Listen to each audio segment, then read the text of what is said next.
நண்பர்களே, ஒரு ஜாதகத்தில் கேதுவால் ஏற்படக்கூடிய உடல் நல குறைபாடுகள் பாதிப்புகள் குறித்து காண இருக்கின்றோம். அந்த வகையில் கேதுவால் ஏற்படக்கூடிய உடல் நல குறைபாடுகள் என்று எடுத்துக்கொண்டால் வெட்டுக்காயங்கள், தோலில் ஏற்படக்கூடிய புண்கள், தற்கொலை சிந்தனைகள், அம்மை சம்பந்தப்பட்ட வியாதிகள், புற்றுநோய், வைரஸ்களால் ஏற்படக்கூடிய பாதிப்புகள், குடல் சம்பந்தப்பட்ட நோய்கள், சொறி சிரங்கு மற்றும் நரம்பு மண்டலம் சார்ந்த பிரச்சனைகள் ஏற்படுவது மற்றும் மனநலம் சார்ந்த பிரச்சனைகள் ஏற்படுவது ஆகிய பாதிப்புகள் ஏற்படுகின்றன.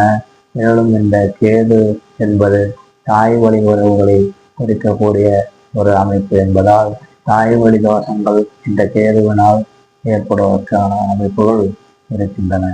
நண்பர்களே, என்னுடைய வின்னர் ஜோதிடம் சேனலை சப்ஸ்கிரைப் செய்து உங்கள் நண்பர்களோடு பகிருங்கள்.